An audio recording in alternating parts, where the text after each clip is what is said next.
froze up on me, so I'm not sure why, but the result here is that consumers are left with N and M as part of their, well, as their total, or as their net benefit. Producers, on the other hand, well, producers, what's happening? They're receiving this much in money, and they're not receiving anything else, which is why they're producing this quantity here. So they're getting benefit, benefit, benefit, benefit, F and A. And what's their total cost? Well, remember, supply tells us marginal cost, cost, cost, cost, cost, A. And so their net benefit here is just F. Government, still neither making nor spending money. And total surplus is N, M, and F. So is this policy a good thing or not? Well, it depends on what we're going to compare it to. Let's see what we can compare it to. We could compare it to no corona and no policy, because that would help us figure out whether we keep suppliers from profiting. We could compare it to coronavirus and the policy, because that would tell us whether this policy actually helps consumers. Let's start with the helping consumers piece, in which case it's easiest typically to think about this is our 1 and this is our 2. That would be the impact of imposing the policy. That would be the isolated impact of the policy. And so in that case, this would be our new, so change in consumer surplus is going to be our new minus our old. That's true for any change, right? Change in your income, your new income minus your old income. If you do it the other way, you're going to get the wrong sign. If you flipped it around and took your old income minus your new income, and you had a pay cut, then you would have a positive change in your income that represents a decrease in your that doesn't track, and that's the same thing here. New minus old. And so in this case, we would have N and M minus N, M, L, K, and J, which leads us to have a negative L, K, and J. Oh, crap. Did this policy help consumers? No, it didn't. Again, not unless there's something that's not on our graph. I mean, there's the idea that maybe the poor and socially marginal end up with more toilet paper, but I don't see how that's going to work here, right? You could say maybe they have a lower opportunity cost of time because they don't have great opportunities, and so they're willing to wait in lines more. But my experience is that in many ways, the poor really need the extra income that they can make from working a few more hours and from doing other things. And so I would argue that this probably disadvantages the poor and socially marginal disproportionately.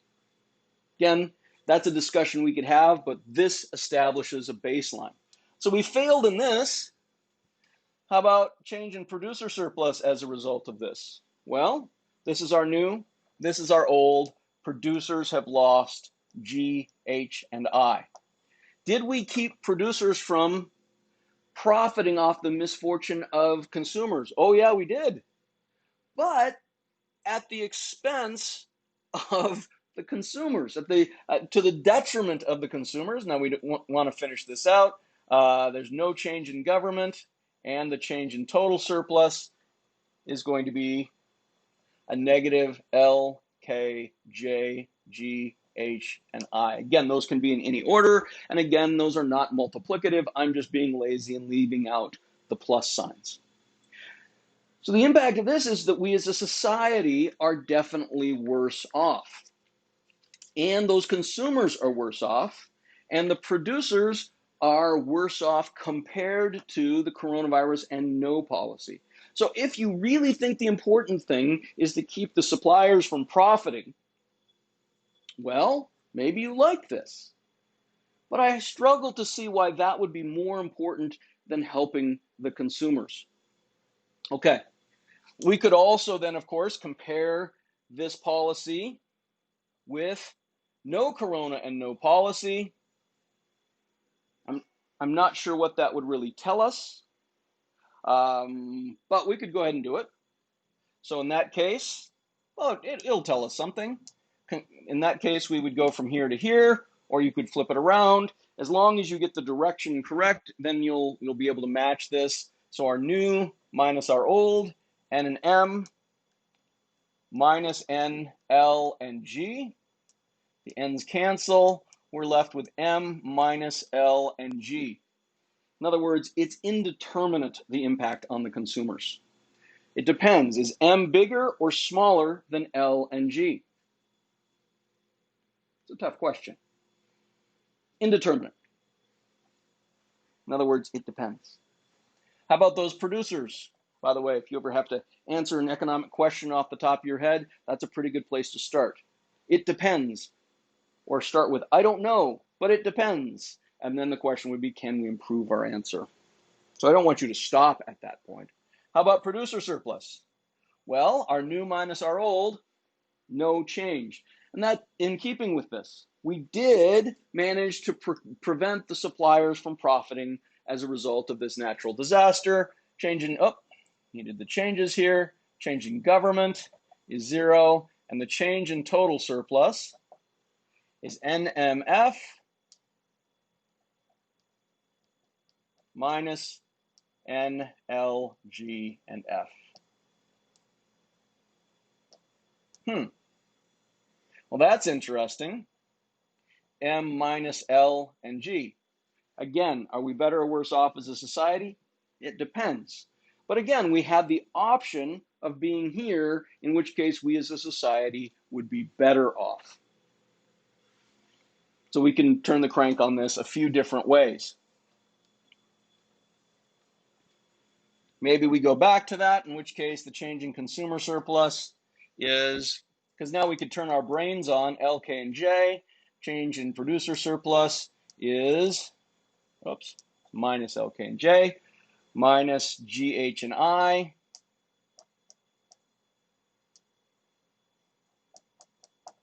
Change in government is 0, and change in total surplus is negative L, K, J, G, H, and I. So now we could turn our brains on for a last step and figure out, where did these pieces go? So J and I, well, let's set those to one side for a moment, and let's talk about, where did L, K, G, and H go? And the answer to that is these torn up dollar bills. It's the value that was destroyed. Again, sadly, we're not tearing up the dollar bills. We're actually making people destroy value. And so L, K, G, and H represents the value that is destroyed by consumers competing for scarce quantity supplied.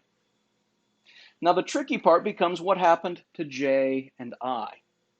And so for that, let's just think about the impact on quantity here.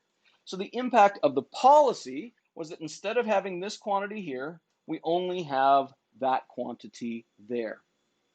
So I'm going to erase these additional, this here, and we can look at just these units here.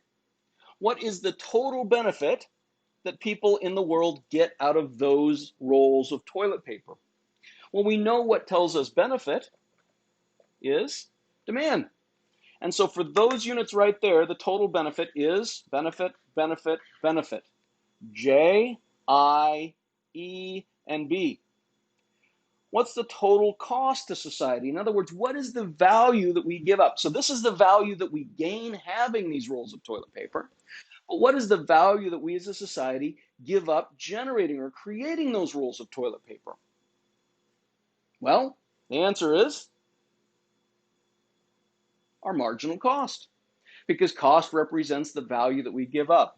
So if we took those resources, or which is actually the case now, once we no longer produce these rolls of toilet paper, the time, energy, and resources, labor, etc., that went into producing these additional, or would have gone into producing these additional units of toilet paper, if we produced those units, would be, so We actually are getting E and B back now as a result of not producing those units. So the net benefit to society of these units of toilet paper right here, these rolls right here, we have an E and we have a B. The net benefit of having those additional units is J and I. And so these pieces here disappeared. You can view J and I as the net benefit of transactions that no longer take place as a result of the policy. There is, right? We get E and B back, but we lose J, I, E, and B. And so in effect, what this policy has caused us to do is move resources from higher valued use, generating this toilet paper here, to lower valued use, doing something else, E and B. There's still value being created. And this is why, again, you want to start to think that cost is actually value, but it's the value of doing something else. Now, many states have anti-gouging policies. Are they a good thing? I don't think so. Again, unless there's something on our graph that we're not thinking of. But I think they're a pretty bad idea. Now, I'm not sure how much of that was, a lot of things didn't increase in price very much. Amazon, I don't think, there was an attempt by people to sell hand sanitizer for a high amount. Pretty soon Amazon stepped in, put the kibosh on that, which meant what happened? A lot of hand sanitizer didn't get distributed. A lot of toilet paper didn't get distributed. I really don't see why that would be a good thing. Now, of course, one of the things you might be saying is, well, wait, then why would we ever get these policies, right? Why would we get these policies if they're so destructive? You're going to have to hold on to that thought until we get to applying the tools of economics to government. But I think we already know the answer to some extent, which is individuals choose according to their expected marginal benefit and expected marginal cost, and that includes politicians. So that's what we call a binding price ceiling. In other words, you legally can't go above the price.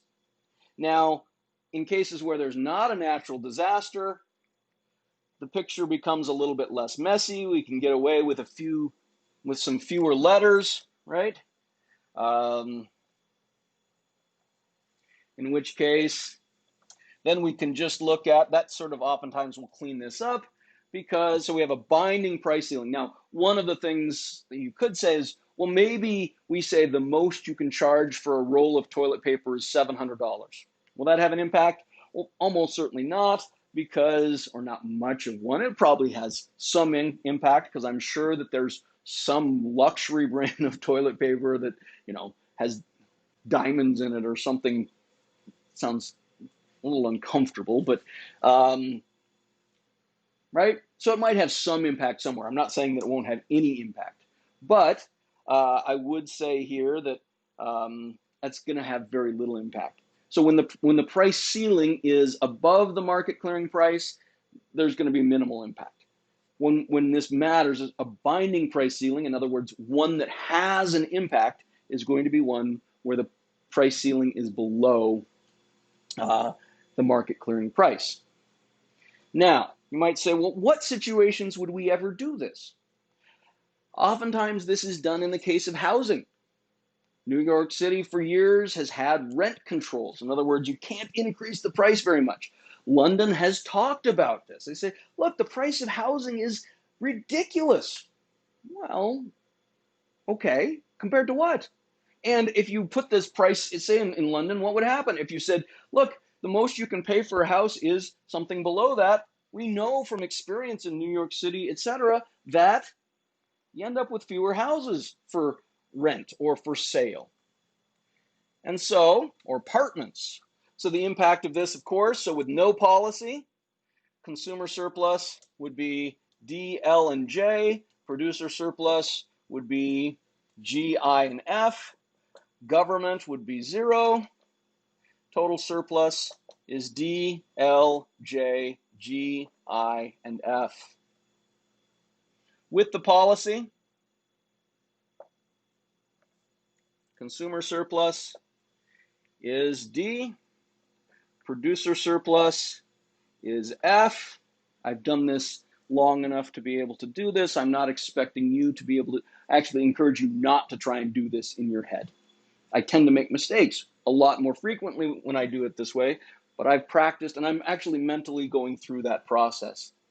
Government is 0 and total surplus is D and F. So the impact on consumers is that they have lost L and J.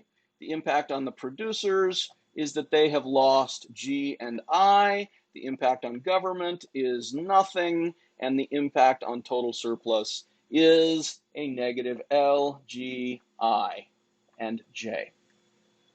And again, it's a little easier to see. It's a little cleaner without that extra line from demand changing in there. And so again, now maybe we could turn our brains on and say, well, where did L and G go? L and G are those dollar bills that are torn up, the value that's destroyed.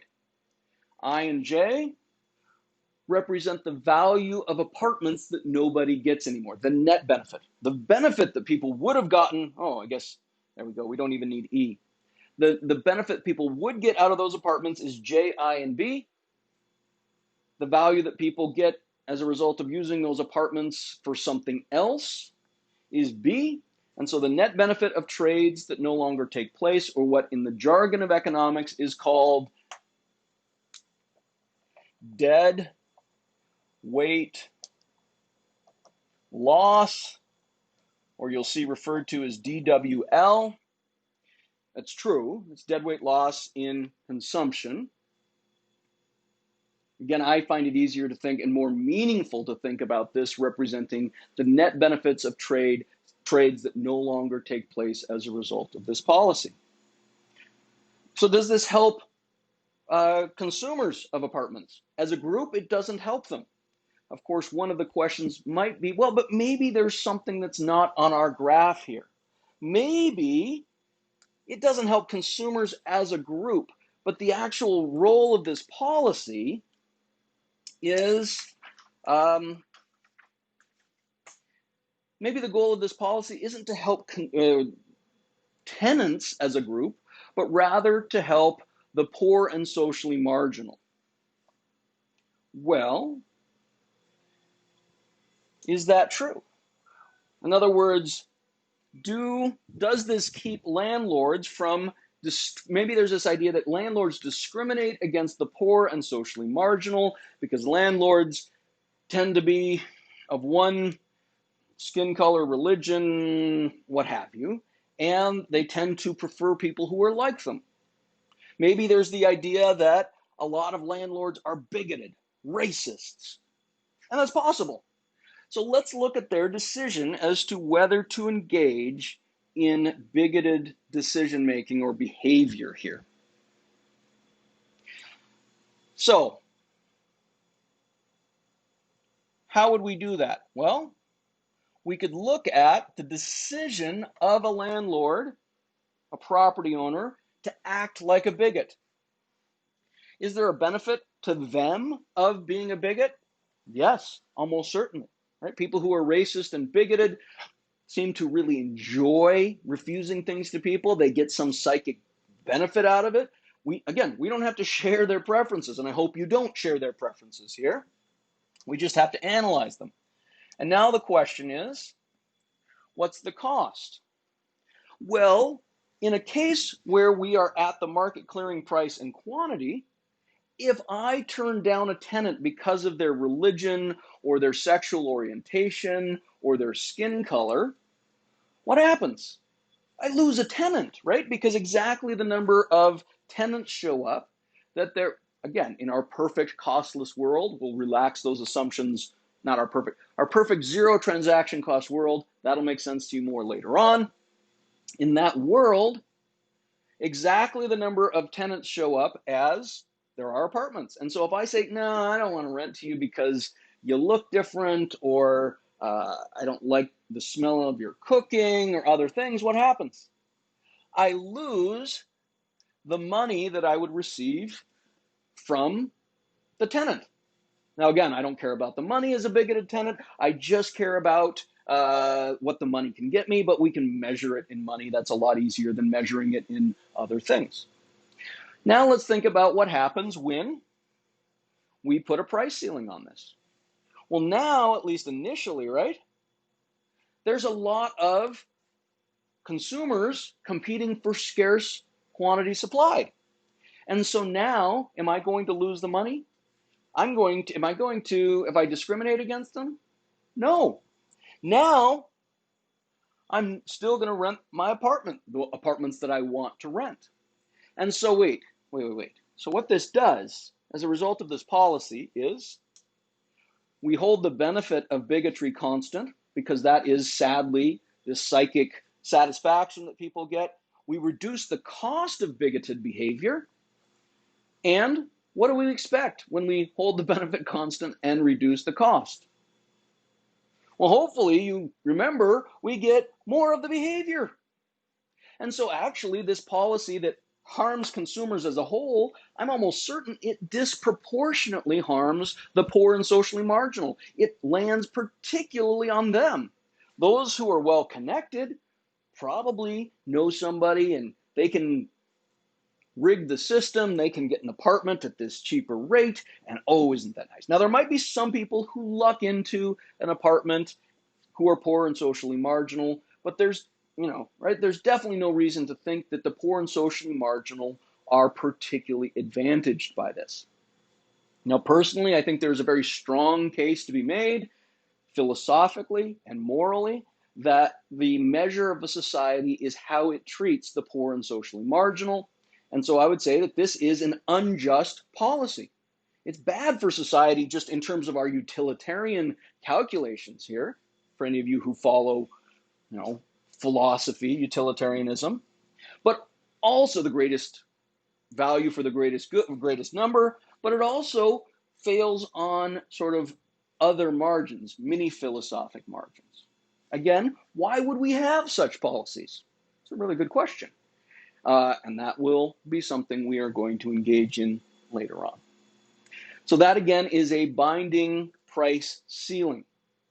I'm going to have an assignment here for you, and that would be to assess the impact of a binding price floor.